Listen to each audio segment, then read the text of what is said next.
My fiancé told me I was too much for 7 years, until someone else showed me I was exactly enough. I'm 31 years old, and for most of my adult life, I believed I was fundamentally unlovable in my natural state.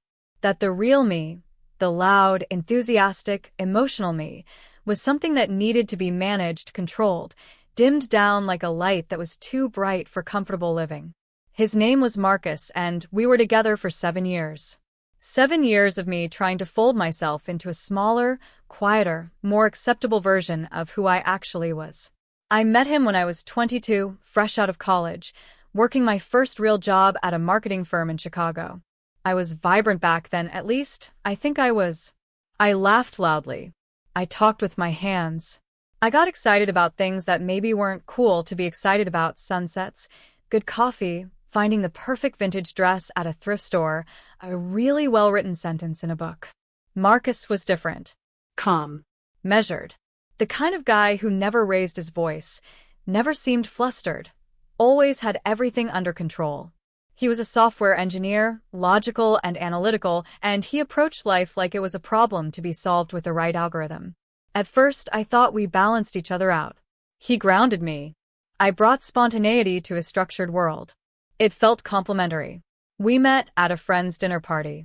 I was telling a story, something about a disastrous work presentation where I'd accidentally sent the wrong file and had to improvise for 20 minutes. I was animated, gesturing wildly, doing voices for different people. The whole table was laughing. After dinner, Marcus pulled me aside. "You're really charismatic," he said. "But you don't have to perform all the time. People would like you even if you were quieter." I remember laughing it off. "I'm not performing. That's just how I am." He smiled. "I know.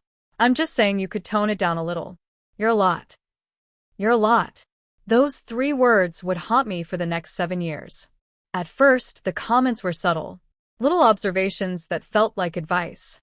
Maybe don't talk so much at dinner parties. Let other people have the spotlight.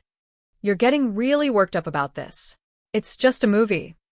Do you have to cry about everything? It's exhausting. Why are you so excited about a new coffee shop? It's just coffee.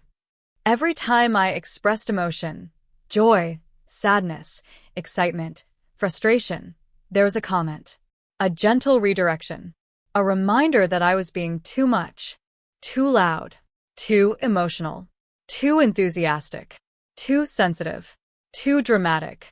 I started editing myself. Literally.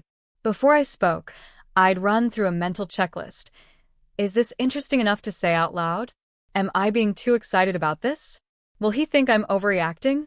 I stopped telling long stories. Stopped talking about my day in detail.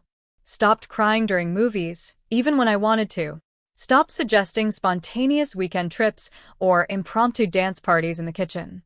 I became quieter. Smaller. More controlled. And Marcus seemed happier. "See," he'd say, "this is better. This is the real you, when you're not trying so hard."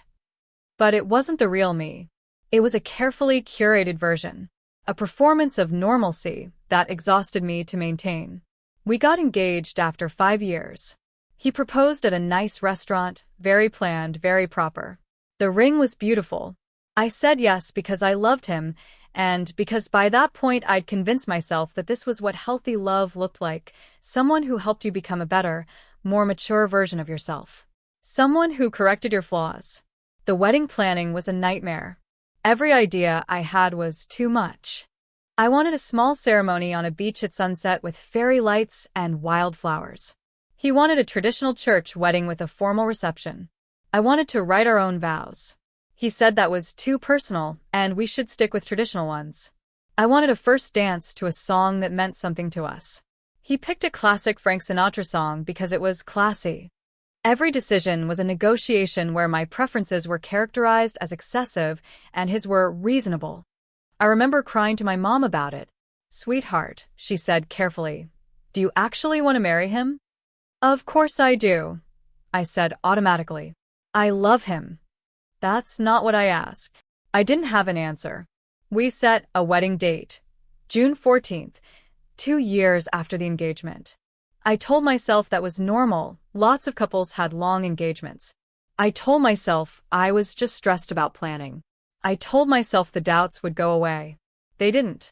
About 8 months before the wedding, my company sent me to a 3-day conference in Seattle. Marketing professionals from across the country, panels and workshops and networking events. I almost didn't go. Marcus thought it was a waste of time. "You're not going to learn anything you don't already know," he said. "And those networking things are just people pretending to care about each other's business cards." But my boss really wanted me to go, so I went. That's where I met Jordan. Jordan was leading a workshop on creative storytelling in digital marketing. 34, energetic, with this infectious enthusiasm that reminded me of me. The old me. The workshop was incredible.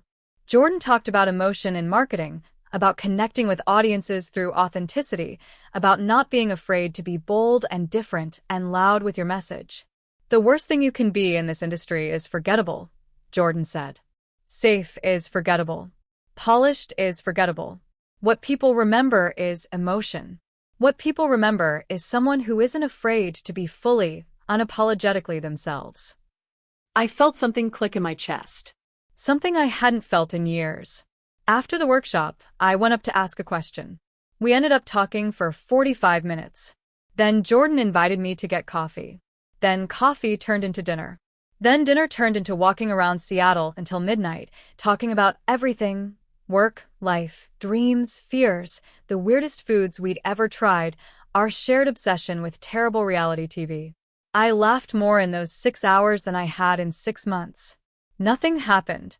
Nothing physical, nothing inappropriate. But something shifted in me. Jordan listened when I talked. Really listened. And when I got excited about something, a new campaign idea, a book I'd read, a sunset we saw from the restaurant window, Jordan got excited with me.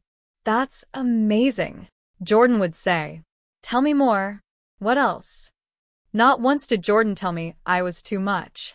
Not once did I feel like I needed to edit myself. When I flew home, I felt different. Awake. Like I'd been sleepwalking through my own life and someone had finally shaken me conscious. Marcus picked me up from the airport. "How was it?" he asked. "It was incredible," I said. "I learned so much, and I met this facilitator who had the most amazing approach too." "I'm sure it was fine," he interrupted. "But you're going to be exhausted. Let's just get you home." I sat in the passenger seat and felt the light inside me start to dim again. Over the next few weeks, Jordan and I stayed in touch. Professional at first, emails about marketing strategies, sharing articles. Then personal. Texts about our days. Funny memes. Voice messages when we had too much to say to type it out. I didn't tell Marcus. Not because I was hiding something inappropriate, but because I knew he'd tell me I was being too invested in a professional friendship. That I was being too emotional about a casual connection. 2 months before the wedding, Jordan came to Chicago for another conference. We met for coffee. Then coffee became lunch. Then lunch became walking along the lakefront. "Can I tell you something?" Jordan said, stopping at a bench overlooking the water. "Of course. You're one of the most incredible people I've ever met. You're brilliant and creative and passionate, and you light up every room you're in. I hope you know that." I felt tears prick my eyes. I don't think I do know that. Why not? And suddenly I was crying. Actually crying, on a bench by Lake Michigan, telling this person I'd known for 3 months about 7 years of being told I was too much. About dimming myself down. About becoming someone I didn't recognize. Jordan held my hand. Let me cry. Didn't tell me to calm down or that I was overreacting. "You're not too much," Jordan said quietly. "You're exactly the right amount of you. And whoever made you feel like you needed to be less doesn't deserve you." That night I went home and looked at Marcus, really looked at him, and realized I didn't want to marry him. I didn't want to spend the rest of my life making myself smaller. I broke off the engagement 3 days later. Marcus was blindsided. "What are you talking about?" he said. "We're getting married in 2 months. Everything's planned." "I can't do this," I said. "I can't marry you." "Why?" "Because of some conference friend? Are you having an affair?" "No," I said. "I'm not having an affair." But I met someone who showed me what it feels like to be accepted for who I actually am. And it made me realize I can't spend my life with someone who makes me feel like I need to apologize for existing. I never made you apologize. You told me I was too much, Marcus. For 7 years, every time I was excited or emotional or passionate about something, you told me to tone it down. You made me believe that the real me was something that needed to be managed. I was trying to help you, he said, his voice rising for the first time I could remember. You were too much sometimes. I was trying to help you be more mature. I don't want to be your version of mature, I said. I want to be myself. The breakup was ugly. He told me I was making a huge mistake.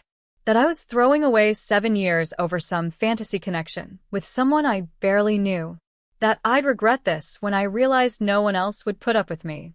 I moved out 2 weeks later. Stayed with my mom while I figured out my next steps. Cried a lot. Questioned everything. Wondered if he was right, if I was making a catastrophic mistake. Jordan and I kept talking. We were honest about the timing, about not wanting to complicate things while I was processing a breakup. We stayed friends. Close friends. Best friends. 6 months after I ended my engagement, Jordan came to visit Chicago again. We went to dinner. Walked along the same lakefront where we'd had our first real conversation. And when Jordan kissed me, under the streetlights with Lake Michigan stretching out dark and endless beside us, it felt like coming home. Is this okay? Jordan whispered. It's perfect, I said. We've been together for a year now. A real, committed, wonderful year. And here's what I've learned. Love isn't supposed to make you smaller. It's supposed to make you more yourself. Jordan loves me loudly, celebrates my excitement, encourages my passion, laughs at my terrible jokes, and cries with me during sad movies and dances with me in the kitchen at midnight. When I talk too much, Jordan listens. When I feel too deeply, Jordan feels with me. When I want to do something spontaneous and maybe a little bit crazy, Jordan says, let's do it. I'm loud again, emotional again, fully unapologetically myself again. And it's the most freeing feeling in the world. Last week, I got a text from an unknown number. Hey, it's Marcus. I've been doing a lot of thinking. I made a mistake. You were right, I didn't appreciate you the way I should have. I'm different now.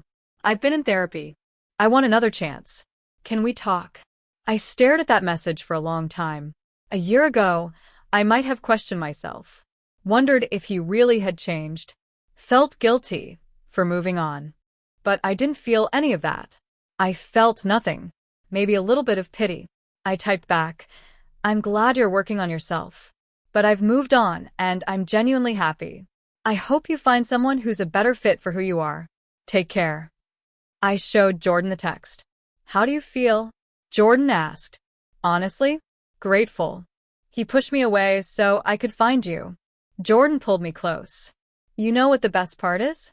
You didn't find me because you were looking for someone to validate you. You found yourself first. I'm just lucky I get to love the real you. That night, Jordan took me to dinner at our favorite restaurant. The one where I'd first told the story about my disastrous work presentation. The story I'd stopped telling because Marcus said I told it too much. Halfway through the meal, Jordan stood up, tapped a glass, and got the attention of the whole restaurant. Excuse me, everyone. I'm sorry to interrupt your dinners, but I need to say something. I felt my face flush. Jordan, what are you? Jordan got down on one knee. The restaurant went silent. I know this is loud, Jordan said, grinning at me. I know this is dramatic and emotional and maybe too much for some people. But you taught me that too much is just right when it's real. So here it is. You are the most extraordinary person I've ever met. You're brilliant and passionate and kind, and you make every single day an adventure. I love every single too much thing about you. Will you marry me? I was crying, full-on sobbing in the middle of a crowded restaurant, exactly the kind of emotional display Marcus would have cringed at. And I didn't care. Yes, I said. Yes, yes, yes. The restaurant erupted in applause. Jordan slipped the ring on my finger and kissed me while strangers cheered. It was loud. It was dramatic. It was over the top and emotional and absolutely, perfectly too much. It was everything I'd ever wanted. Later, as we walked home hand in hand, I thought about the person I used to be. The quiet, controlled, edited version of myself who thought love meant making yourself smaller. And I realized I was never too much. I was just with someone who wasn't enough for me. For 7 years, my fiancé told me I was too much, until someone else showed me that the right person doesn't dim your light. They bring sunglasses and dance in your brightness.